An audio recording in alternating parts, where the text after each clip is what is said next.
২৬ পরিচ্ছেদ ক্রিয়াযোগ বিজ্ঞান। ক্রিয়াযোগ বিজ্ঞান, যা এখানে বারংবার উল্লিখিত হয়েছে, তা আমার পরম গুরু লাহিড়ী মহাশয়ের কৃতিত্বেই সমগ্র ভারতে বিস্তৃতি লাভ করেছে। ক্রিয়া শব্দ সংস্কৃত ক্রি ধাতু থেকে নিষ্পন্ন, মানে কোনো কিছু করা এবং তার প্রতিক্রিয়াও বোঝায়। কার্যকারণে স্বাভাবিক বিধি কর্মশব্দ ক্রি ধাতু থেকে এসেছে।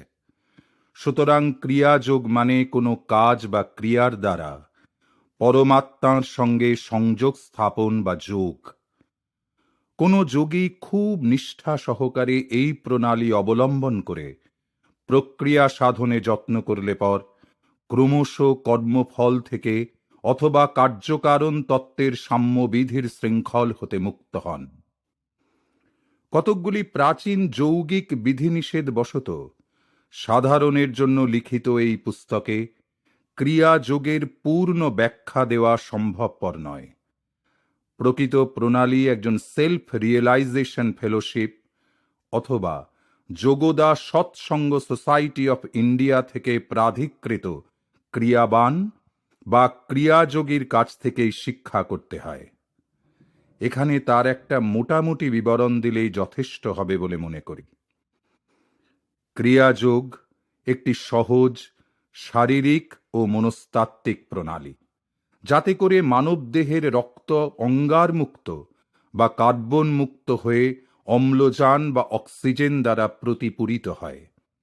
এই অতিরিক্ত অম্লজানের পরমাণু প্রাণ ধারায় রূপান্তরিত হয়ে মস্তিষ্ক আর মেরুদণ্ডের কেন্দ্রগুলিকে সঞ্জীবিত করে। দূষিত রক্ত সঞ্চয়ন বন্ধ করে যোগী শরীরের তন্তুক্ষয় হ্রাস বা নিবারণ করতে পারেন। যিনি উচ্চকোটির যোগী, তিনি শরীর কোষগুলিকে শক্তিতে রূপান্তর সাধন করতে পারেন। ইলাইজা, যীশুখ্রিস্ট, কবির এবং অন্যান্য মহাপুরুষগণ এই ক্রিয়াযোগ বা অনুরূপ কোনো প্রক্রিয়া সাধনে সিদ্ধহস্ত ছিলেন, যাতে করে তাঁরা ইচ্ছামাত্র দেহ ধারণ করতে বা অদৃশ্য হয়ে যেতে পারতেন। ক্রিয়াযোগ একটি সুপ্রাচীন বিজ্ঞান। লাহিড়ী মহাশয় তাঁর মহান গুরু বাবাজি মহারাজের কাছ থেকে এই বিদ্যাটি পেয়েছিলেন। বাবাজি ক্রিয়াযোগকে বহু যুগের বিস্মৃতির অতল গহ্বর থেকে পুনরুদ্ধার করে এর প্রণালীর বিশুদ্ধতা সম্পাদন করেন এবং এর সরল নামকরণ করেন ক্রিয়াযোগ। বাবাজি মহারাজ লাহিড়ী মহাশয়কে বলেছিলেন, আজকে এই ঊনবিংশ শতাব্দীতে তোমার হাত দিয়ে আমি জগৎকে যে ক্রিয়াযোগ দান করছি, তা হচ্ছে সেই একই বিজ্ঞানের পুনরুজ্জীবন, যা শ্রীকৃষ্ণ হাজার হাজার বছর আগে অর্জুনকে দিয়েছিলেন এবং যা পতঞ্জলি তথা যীশুখ্রিস্ট ও সেন্ট জন, সেন্ট পল প্রভৃতি তাঁর অন্যান্য শিষ্যেরাও পরে অবগত হন। শ্রীকৃষ্ণ কর্তৃক শ্রীমদ্ ভগবদ্ গীতায় 2 বার এই ক্রিয়াযোগের বিষয় উল্লিখিত হয়েছে।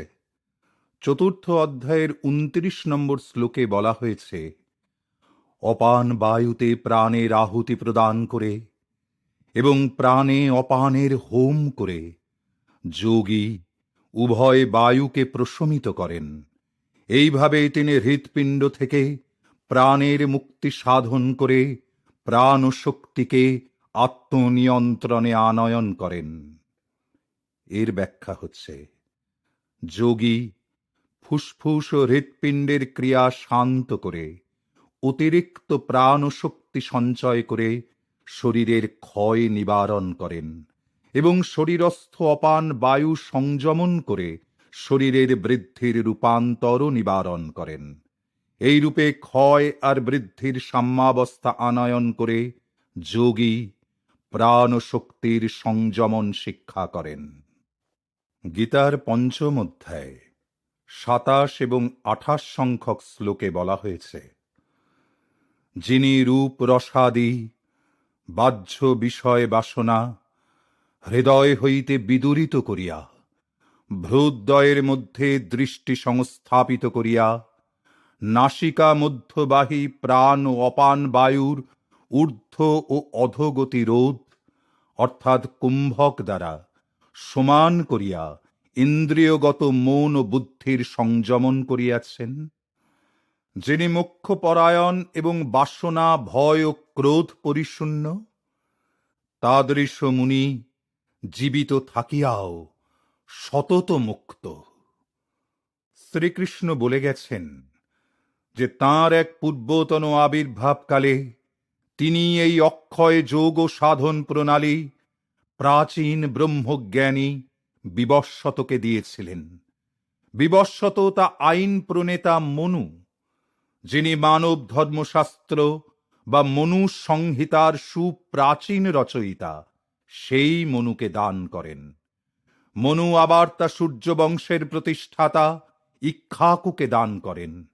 এমনি করে লোক পরম্পরাক্রমে রাজযোগ ঋষিদের দ্বারা সংরক্ষিত হয়ে এসেছে এই জড় যুগ পর্যন্ত। তারপর ব্রাহ্মণদের মন্ত্রগুপ্তি আর মানুষের উদাসীনতার কারণে এই পরম পবিত্র বিদ্যা ক্রমশ দুর্লভ হয়ে পড়ে। যোগের সর্বপ্রধান ব্যাখ্যাতা মহর্ষি পতঞ্জলি ক্রিয়াযোগের বিষয়ে 2 বার উল্লেখ করে গেছেন। তিনি লিখেছেন, ক্রিয়াযোগ হচ্ছে শরীর নিষ্ঠা, মানসিক সংযম আর প্রণব ধ্যান। পাতঞ্জল দর্শনের 1-27 সূত্রে ব্রহ্মকে নাদরূপে বর্ণনা করা হয়েছে, ধ্যানে যা শোনা যায়। এই ওঙ্কার ধ্বনি সৃষ্টির আদি মূল, আর এর ঝঙ্কারই হচ্ছে শক্তি কেন্দ্রের স্পন্দনধ্বনি, ঈশ্বরাস্তিত্বের সাক্ষ্য। বাইবেলের রিভলিউশনের 3:14 বলা হয়েছে, যিনি আমেন, যিনি বিশ্বাস্য ও সত্য সাক্ষ্য স্বরূপ, যিনি ঈশ্বরের সৃষ্টির আদি, তিনি এই কথা বলেন। বাইবেলের জন 1:1-3 বলা হয়েছে, আদিতে বাক্য ছিলেন, বাক্য ঈশ্বরের কাছে সংযুক্ত ছিলেন এবং বাক্যেই ঈশ্বর ছিলেন। সব কিছুই তাঁহার দ্বারা সৃষ্ট হইয়াছিল। বাক্য নাদ বা প্রণব যাহা হইয়াছে, তাহার কিছুই তাহা ব্যতিরেকে হয় নাই। বেদের ওম, তিব্বতীদের পবিত্র মন্ত্র মুসলমানের আমিন, আর মিশরীয়, গ্রিক, রোমান, ইহুদি এবং খ্রিস্টানদের আমেনে পরিণত হয়েছে। হিব্রুতে এর অর্থ হচ্ছে নিশ্চিত, বিশ্বস্ত। এমনকি নতুন যাঁরা যোগ সাধন শুরু করেছেন, তাঁরাও এই অদ্ভুত প্রণব ঝঙ্কার শীঘ্রই শুনতে পান। এইরূপ একটা স্বর্গীয় আনন্দময় আধ্যাত্মিক প্রেরণা লাভ করে যোগীর স্থির বিশ্বাস হয় যে তিনি প্রকৃতই স্বর্গরাজ্যের সংস্পর্শে এসেছেন। পতঞ্জলি প্রাণ সংযম বা ক্রিয়াযোগের বিষয়ে দ্বিতীয়বার এই বলে উল্লেখ করেছেন যে শ্বাস প্রশ্বাসের গতি বিচ্ছেদ করে যে প্রাণায়াম সাধিত হয়, তাতেই মুক্তি লাভ ঘটে। সেন্ট পলও ক্রিয়াযোগ বা তদনুরূপ কোনো প্রণালী জানতেন, যার সাহায্যে তিনি ইন্দ্রিয় সমূহতে বা তা থেকে প্রাণ প্রবাহকে চালিত করতে পারতেন।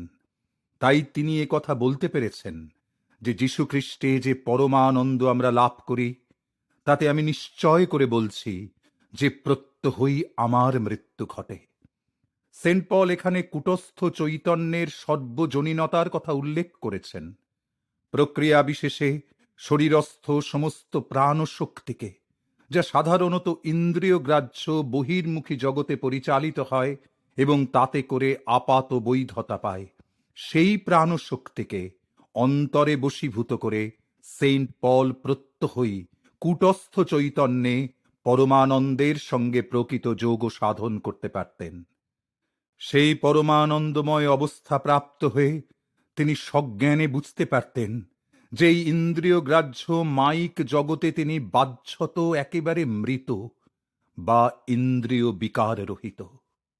সবিকল্প সমাধির প্রাথমিক অবস্থায় সাধকের চৈতন্য পরমাত্মার মধ্যে লীন হয়ে যায়। শরীর হতে প্রাণ শক্তি প্রত্যাহৃত হওয়ায় শরীরকে নিশ্চল, কঠিন বা মৃতবৎ দেখায়। যোগী তাঁর শরীরের স্তম্ভিত প্রাণ শক্তি সম্বন্ধে সম্পূর্ণ সচেতন থাকেন। নির্বিকল্প সমাধির মতো উচ্চতর অবস্থায় যোগী শরীর স্থির না করেও সম্পূর্ণ জাগ্রত অবস্থায়, এমনকি সাংসারিক কর্তব্য সম্পাদন করবার মধ্যেও পরমাত্মার সঙ্গে মিলিত হতে পারেন। শ্রীযুক্তেশ্বর গিরিজি তাঁর শিষ্যবর্গকে ব্যাপারটা বুঝিয়ে দিয়ে বলেছিলেন, ক্রিয়াযোগ হচ্ছে এমন একটি উপায় যার দ্বারা মানব জাতির বিবর্তন খুব দ্রুত সাধিত হতে পারে। প্রাচীন যোগীরা আবিষ্কার করেছিলেন যে ব্রহ্ম জ্ঞান ও লাভের রহস্য শ্বাস প্রশ্বাস নিয়ন্ত্রণের সঙ্গে খুব ঘনিষ্ঠভাবে জড়িত। বিশ্বের জ্ঞান ভাণ্ডারে এ হচ্ছে ভারতবর্ষের অনন্য আর অমর অবদান। প্রাণশক্তি, যা সাধারণত হৃৎপিণ্ড পরিচালনায় ব্যয়িত হয়, তা অবিরাম শ্বাস প্রশ্বাসের গতি স্থির করবার প্রণালী দ্বারা উচ্চতর সাধনের জন্য মুক্ত করা আবশ্যক। ক্রিয়াযোগী মানসিক প্রক্রিয়ায় প্রাণশক্তিকে তাঁর মেরুদণ্ডের 6টি চক্র, যথাক্রমে মূলাধার, স্বাধিষ্ঠান, মণিপুর, অনাহত, বিশুদ্ধ ও আজ্ঞা এর মধ্যে দিয়ে আরোহণ ও অবরোহণ করান। এই 6টি চক্র বিশ্ব মানবের প্রতীক 12টি রাশিচক্রের সমান। মানুষের অনুভূতি সম্পন্ন মেরুদণ্ডের চতুর্দিকে আধ মিনিট ওই শক্তিকে আবর্তিত করলে পর তার বিবর্তনের সূক্ষ্ম উন্নতি সাধিত হয়। আধ মিনিট এইরূপ ক্রিয়া 1 বৎসরের স্বাভাবিক আধ্যাত্মিক উন্নতি সাধনের সমান। সর্বদর্শী তৃতীয় নেত্ররূপ সূর্যের চতুর্দিকে ঘূর্ণায়মান 6টি, যা কিনা মেরু প্রবণতা দ্বারা 12টি নক্ষত্রমণ্ডল বিশিষ্ট মানুষের সূক্ষ্ম দেহের সঙ্গে বহির্জগতের সৌরমণ্ডলস্থিত সূর্য ও রাশিচক্রের 12 রাশির একটা পারস্পরিক সম্বন্ধ আছে। সকল মানুষই তাই অন্তঃ বহির্বিশ্বের দ্বারা প্রভাবিত হয়। প্রাচীন ঋষিরা আবিষ্কার করেছিলেন যে মানুষের পার্থিব আর দিব্য পরিবেশ প্রতি 12 বৎসর আবর্তনে তাকে তার স্বাভাবিক পথে আগুয়ান করে দেয়। শাস্ত্র অবিসংবাদিত রূপে এ সত্য নির্ধারিত করে গেছে যে মানব মস্তিষ্ককে ব্রহ্ম জ্ঞান ও লাভের জন্য যথোচিতভাবে উপযোগী করে তুলতে হলে মানবের 10 লক্ষ বৎসরের স্বাভাবিক আর রোগ মুক্ত বিবর্তনের প্রয়োজন। 8.5 ঘন্টায় 1000 বার ক্রিয়াযোগের অভ্যেস করলে পর একদিনে যোগীর 1000 বছরের স্বাভাবিক বিবর্তনের সমান উন্নতি সাধিত হয়। অর্থাৎ 1 বৎসরে 3,65,000 বৎসরের বিবর্তন, আর 3 বৎসরে ক্রিয়াযোগী সুনিয়ন্ত্রিত আত্মপ্রচেষ্টার দ্বারা সেই একই ফল লাভ করতে পারেন, যা সম্পন্ন করতে প্রকৃতির লাগে 10 লক্ষ বৎসর। অবশ্য খুব উচ্চ কোটির যোগীরা ক্রিয়া সাধনের আরো দ্রুততর, আরো সুগম পন্থা অবলম্বন করতে পারেন। উপযুক্ত গুরুর সাহায্যে এইরূপ যোগীরা গভীর সাধনা বলে তাঁদের শরীর আর মস্তিষ্ককে সেই অপরিমেয় শক্তি ধারণের উপযোগী করে সযত্নে গড়ে তোলেন। ক্রিয়াযোগ সাধনের প্রথম অবস্থায় সাধক দৈনিক 2 বার 14 হতে 28 বার ওই সাধনের অভ্যাস করেন। কিছু যোগীর 6, 12, 24 অথবা 48 বৎসরের মধ্যেই মুক্তি লাভ ঘটে। পূর্ণ জ্ঞান লাভের পূর্বেই যে যোগীর মৃত্যু ঘটে, তাঁর ক্রিয়াযোগ সাধনজনিত শুভ কর্মফল তাঁর সঙ্গেই যায়, আর তাই তাঁর নূতন জীবনেও সেই অনন্তের লক্ষ্যপথে তিনি স্বাভাবিকভাবেই এগিয়ে চলেন। সাধারণ মানবদেহ একটা 50 ওয়াট ইলেকট্রিক বাতির মতো, কাজেই তা ক্রিয়াযোগ সাধনজনিত 10 কোটি ওয়াটের মতো অত্যাধিক শক্তি ধারণক্ষম হতে পারে না। ক্রিয়াযোগের নির্ভুল সহজ সাধন প্রণালীর নিয়মিত আর ক্রমান্বয়িক অনুশীলন দ্বারা মনুষ্য শরীরে দিন দিন আধ্যাত্মিক রূপান্তর সাধিত হয় এবং শেষ পর্যন্ত পরব্রহ্মের সগুণ ও সক্রিয় প্রথম প্রকাশ, সেই দেহ অসীম বিশ্বশক্তি প্রকাশের আধার হবার উপযুক্ত হয়ে ওঠে। কতকগুলি ভ্রান্ত হাতুড়ে গোছের লোকেদের দ্বারা প্রদত্ত অবৈজ্ঞানিক শ্বাস প্রশ্বাস বন্ধের প্রণালীর সঙ্গে ক্রিয়াযোগের কোনোই সামঞ্জস্য নেই। জোর করে ফুসফুসের মধ্যে বায়ু পুরে রাখবার চেষ্টা শুধু যে অস্বাভাবিক তা নয়, অত্যন্ত অস্বস্তিকর বটে। কিন্তু ক্রিয়া সাধনের প্রথম অবস্থা থেকেই সাধকের মনে একটা অভূতপূর্ব শান্তির অনুভূতি আর মেরুদণ্ডে নবশক্তি সঞ্চারজনিত একটা অত্যন্ত আরামদায়ক অনুভূতি জন্মায়। এই প্রাচীন যৌগিক প্রক্রিয়া শ্বাস প্রশ্বাসকে মানস সত্তায় রূপান্তরিত করে।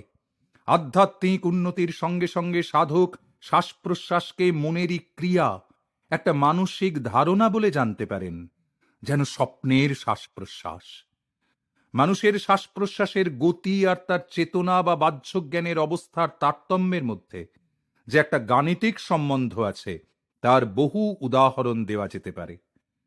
কোনো মানুষের প্রগাঢ় মনোসংযোগের সময়, যেমন কোনো কূট বিষয়ের গভীর পাণ্ডিত্যপূর্ণ বিতর্ক অনুধাবন করবার সময়, অথবা কোনো কঠিন দুঃসাধ্য বা বিপজ্জনক শারীরিক ব্যায়াম কৌশল প্রদর্শনের সময় তার শ্বাস প্রশ্বাস আপনা আপনি অতি ধীরে ধীরে চলে। মনঃসংযোগের প্রগাঢ়ত্ব ধীর শ্বাস প্রশ্বাসের উপর নির্ভর করে।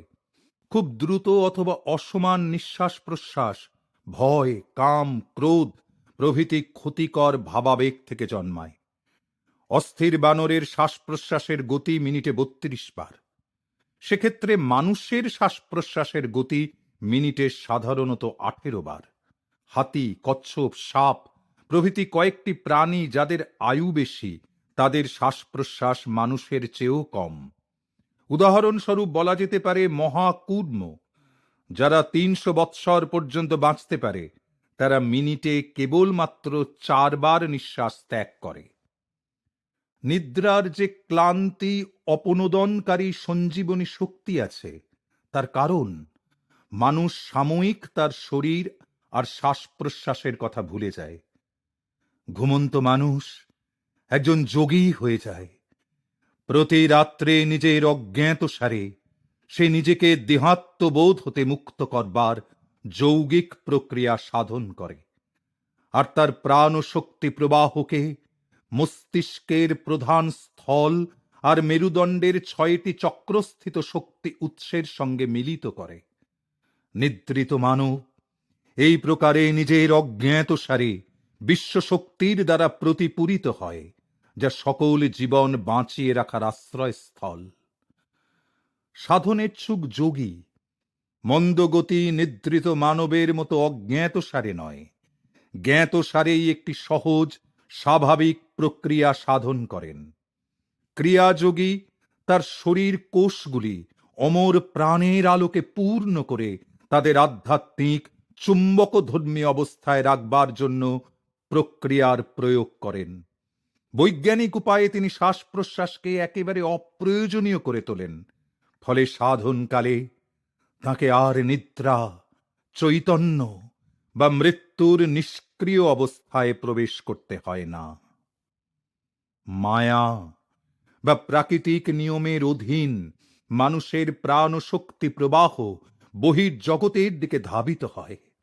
এই শক্তি প্রবাহ ইন্দ্রিয় কামনার অপব্যবহারে ও অবক্ষয়ে নাশ প্রাপ্ত হয়। ক্রিয়া সাধন দ্বারা উক্ত প্রবাহের গতি বিপরীতমুখী হয়। মানসিক প্রক্রিয়ায় প্রাণ শক্তি অন্তর্জগতের দিকে পরিচালিত হয় এবং মেরুদণ্ডস্থিত সূক্ষ্ম শক্তি ধারার সহিত পুনর্মিলিত হয়। প্রাণশক্তির এরূপ সুদৃঢ়করণে যোগীর দেহ এবং মস্তিষ্কের কোষগুলি আধ্যাত্মিক সুধায় নবজীবন লাভ করে। উপযুক্ত আহার, সূর্যালোক আর সুসমঞ্জস্য চিন্তার মধ্যে দিয়ে মানুষ, যারা কেবলমাত্র প্রকৃতি ও তার দৈবী পরিকল্পনার দ্বারাই চালিত হয়, তাদের সানুভূতি লাভ করতে সময় লাগবে 10 লক্ষ বৎসর। মস্তিষ্কের গঠনে ঈষৎ পরিবর্তন সাধিত করতে হলেও অন্তত 12 বৎসরের স্বাভাবিক স্বাস্থ্যময় জীবনযাপন আবশ্যক। আর ব্রহ্ম জ্ঞান প্রকাশের জন্য মস্তিষ্কের স্থান যথোপযুক্ত রূপে শুদ্ধ করে নিতে গেলে অন্তত 10 লক্ষ বৎসর একান্ত আবশ্যক। ক্রিয়াযোগী কিন্তু আধ্যাত্ম বিজ্ঞানের সাহায্যে প্রাকৃতিক নিয়মের সযত্ন পালনের প্রয়োজনীয়তা থেকে নিজেকে মুক্ত করে নিতে পারেন। শরীরের সঙ্গে আত্মার বন্ধনকারী শ্বাস গ্রন্থি ছেদ করে দিয়ে ক্রিয়া জীবনকে দীর্ঘতর আর জ্ঞানকে অনন্তের দিকে প্রসারিত করে থাকে। যোগ সাধনা মন আর জড় সংবদ্ধ ইন্দ্রিয়দের মধ্যে টানাটানি থামিয়ে দিয়ে সাধককে তার অনন্ত সাম্রাজ্য পুনরধিকারের জন্য মুক্ত করে দেয়। তখন সে জানতে পারে যে তার প্রকৃত সত্তা জড় শরীরে বা শ্বাস প্রশ্বাসে আবদ্ধ নয়, যেটা মানবের প্রাকৃতিক শক্তির নিকট নতি স্বীকার, বায়ুর দাসত্বের প্রতীক। শরীর ও মনের অধীশ্বর হয়ে ক্রিয়াযোগী অবশেষে তার অন্তিম শত্রু মৃত্যুকে পরাজিত করে। মরণের পরে জয়ী হবে তুমি, মানুষের যে করে জয়। মরণ একবার মরিলে তখন রবে না মরণ ভয়। অন্তর্দর্শন বা মৌনাবলম্বন প্রাণশক্তির দ্বারা আবদ্ধ মন ও ইন্দ্রিয়দের জোর করে পৃথক করার এক অবৈজ্ঞানিক পন্থা। চিন্তাশীল মন যখন দিব্যত্বে ফিরে যাবার চেষ্টা করে, তখন প্রাণ প্রবাহ নিয়ত তাকে ইন্দ্রিয়ের প্রতি আকৃষ্ট করে থাকে। প্রাণশক্তির মাধ্যমে মনকে প্রত্যক্ষভাবে সংযত করবার জন্য ক্রিয়াই হচ্ছে আত্মজ্ঞান ও লাভের সর্বাপেক্ষা সহজ, প্রত্যক্ষ ফলপ্রদ এবং সম্পূর্ণ বৈজ্ঞানিক উপায়। ব্রহ্মবিদ্যা লাভের পথে মন্থর গতি, অনিশ্চিত গরুর গাড়ির মতো চলার ব্যবস্থার জায়গায় ক্রিয়াকে বলা যেতে পারে একেবারে এরোপ্লেনের গতি।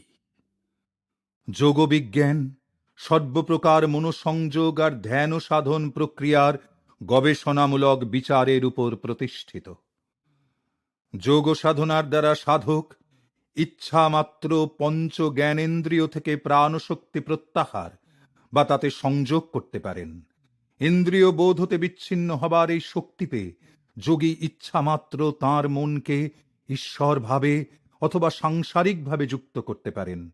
তাকে তাঁর ইচ্ছার বিরুদ্ধে প্রাণশক্তির দ্বারা আকৃষ্ট হয়ে উচ্ছৃঙ্খল চিন্তা আর উন্মত্ত ইন্দ্রিয়গ্রাহ্য ব্যাপার বিশিষ্ট এ পার্থিব জগতে ফিরে আসতে হয় না। উন্নত ক্রিয়াযোগীর জীবন তাঁর প্রাক্তন কর্মফলের দ্বারা নয়, কেবলমাত্র তাঁর আত্মার নির্দেশ দ্বারাই প্রভাবিত হয়।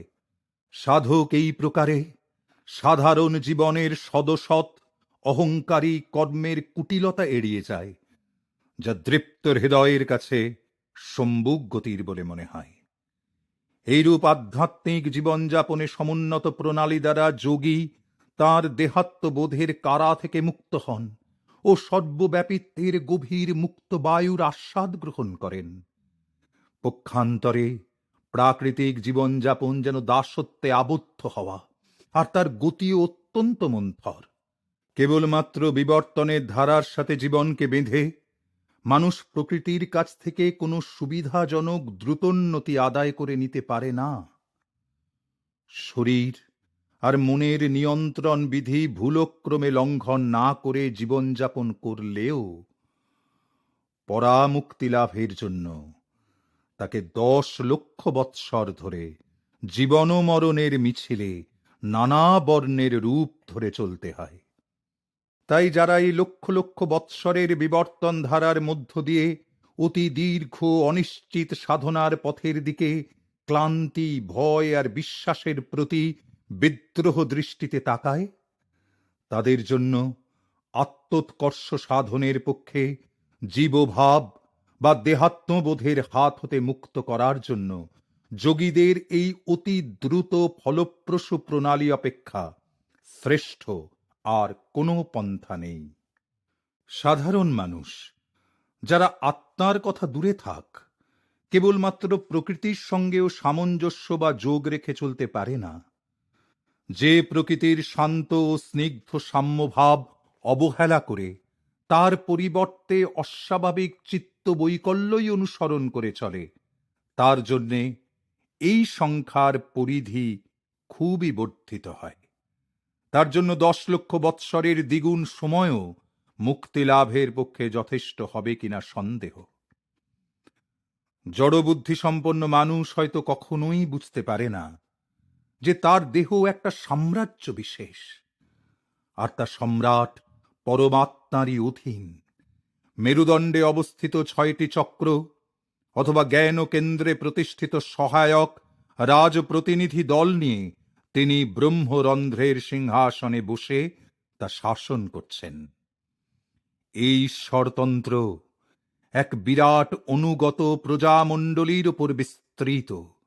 তার মধ্যে আছে 27 লক্ষ কোটি কোষ, সুনিশ্চিত আর সহজ বুদ্ধিতে প্রদীপ্ত, যার দ্বারা তারা শরীরের বৃদ্ধি, রূপান্তর এবং ক্ষয় সাধন এসব দায়িত্ব পালন করে।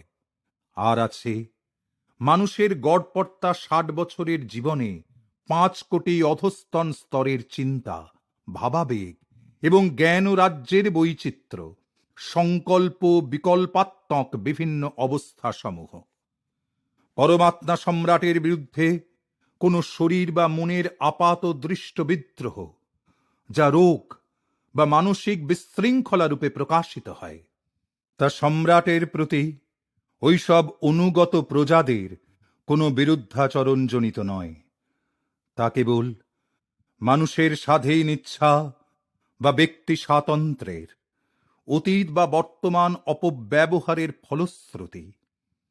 যে স্বাধীন ইচ্ছা ভগবান তার আত্মার সঙ্গে তাকে দিয়েছেন এবং যা কখনো প্রত্যাহার করা যাবে না। একটা সংকীর্ণ অহং ভাবে মত্ত হয়ে মানুষ মনে করে যে একমাত্র সেই কেবল চিন্তা করে, ইচ্ছা প্রকাশ করে, অনুভব করে, অন্ন পরিপাক করে, নিজের চেষ্টাতেই নিজেকে বাঁচিয়ে রাখে। কিন্তু সামান্য মাত্র কখনো চিন্তা করে না, স্বীকার করে না যে তার সাধারণ জীবনে সে কেবলমাত্র তার প্রাক্তন কর্ম আর প্রকৃতি বা পারিপার্শ্বিক অবস্থার দাস মাত্র, তাদের হাতে কাষ্ঠ পুত্তলিকা। প্রত্যেক মানুষের বুদ্ধিবৃত্তির ক্রিয়া প্রতিক্রিয়া, অনুভূতি, ভাবধারা, মানসিক গতি আর অভ্যেস সবই অতীত কারণে সীমিত, তা সে এ জন্মেরই হোক বা পরজন্মেরই হোক। এসব প্রভাবের বহু বহু ঊর্ধ্বে অবস্থিত তার রাজকীয় আত্মা অচিরস্থায়ী সত্য আর স্বাধীনতা বিসর্জন দিয়ে ক্রিয়াযোগী যাবতীয় মায়া মোহ পরিহার করে মুক্তাত্মায় পরিণত হন। সকল শাস্ত্রেই বলে মানুষ ক্ষয়শীল দেহমাত্র নয়, সে প্রাণবন্ত আত্মা, আর এই ক্রিয়া সাধন তাকে এমন এক পথের সন্ধান দেয় যা ওই শাস্ত্রীয় সত্যকে প্রমাণিত করে। শঙ্করাচার্য তাঁর সুবিখ্যাত বৈরাগ্য শতকে লিখে গেছেন, জীবাত্মা ও পরমাত্মা এই উভয়ের অভেদ জ্ঞান না জন্মালে বাহ্য অনুষ্ঠান অজ্ঞানতা নাশ করতে পারে না। কেবল আত্মা আত্ম উপলব্ধিজাত জ্ঞানই অজ্ঞান অন্ধকার দূর করতে পারে। পরিপ্রশ্ন ব্যতীত জ্ঞানের উদ্গম হয় না। আমি কে? নিখিল বিশ্বের উৎপত্তি হয়েছিল কি রূপে? কে তার স্রষ্টা? এর আধি ভৌতিক কারণই বা কি? এগুলিই হচ্ছে প্রশ্নোল্লিখিত বিষয়। শুধু বুদ্ধিতে এসব প্রশ্নের কোনো উত্তর মেলে না। তাই ঋষিরা আধ্যাত্মিক জিজ্ঞাসার উত্তর জানার জন্য যোগবিদ্যা উদ্ভাবন করে গেছেন। প্রকৃত যোগীরা তাদের সকল প্রকার মনন, ইচ্ছা আর দেহ কামনাজাত বিভিন্ন প্রকার অনুভূতির সঙ্গে মিথ্যা একাত্মবোধ সযত্নে পরিহার করে মেরুদণ্ডস্থিত চক্রসমূহের অতীন্দ্রিয় জ্ঞান শক্তির সহিত মনকে সংযুক্ত করে ঈশ্বরকল্পিত এ জগতে বসবাস করেন। অতীতের কোনো প্রেরণাবশত নয়, বা মানব প্রবৃত্তিজাত নূতন কোনো প্রজ্ঞাহীনতার জন্যও নয়। এরূপ যোগীরাই তাঁদের চরম আকাঙ্ক্ষার পূর্ণতা লাভ করে সেই অসীম অনন্ত ব্রহ্মানন্দের নিরাপদ আশ্রয়ে সুপ্রতিষ্ঠিত হন। সুসম্বদ্ধ প্রণালীতে যোগ সাধনের নিশ্চিত ফললাভের প্রসঙ্গে ভগবান শ্রীকৃষ্ণ শ্রীমদ্ ভগবদ্গীতার ৬ষ্ঠ অধ্যায়ের ৪৬ শ্লোকে নিষ্ঠাবান যোগীর বিষয়ে প্রশংসা করে বলেছেন, কঠোর তপনিরত তপস্বীগণ অপেক্ষা যোগী শ্রেষ্ঠ। এমনকি যারা জ্ঞান মার্গী বা কর্মমার্গী, তাঁদের অপেক্ষাও যোগী শ্রেষ্ঠ।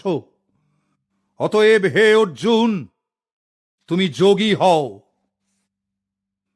ক্রিয়াযোগী হচ্ছে সেই আসল অগ্নিযজ্ঞ, ভগবদ্গীতায় যার বিষয়ে উচ্ছ্বসিত প্রশংসা করা হয়েছে।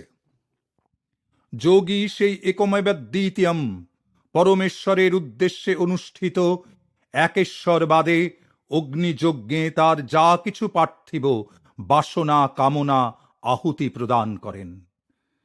এই হচ্ছে প্রকৃত যৌগিক অগ্নিযজ্ঞ, যাতে অতীত বর্তমান কামনা বাসনা ঈশ্বর প্রেমের অগ্নিতে যজ্ঞোপকরণ রূপে ভস্মসাৎ করা হয়। সেই চরম শিখা মানবের সকল প্রকার ভ্রান্তি প্রমাদের আহুতি গ্রহণ করে, আর মানব সর্বপ্রকার ক্লেদ থেকে মুক্ত হয়। কর্মের কঙ্কালাস্থি সকল কামনা বাসনার মেদ মাংস মুক্ত হয়ে জ্ঞান ও সূর্যের বিশুদ্ধকারী কিরণের তেজে শুচি শুভ্র হয়ে মানুষ ও তার সৃষ্টিকর্তা উভয়েরই কাছে নির্দোষ থেকে অবশেষে সে একেবারে পরিশুদ্ধ হয়।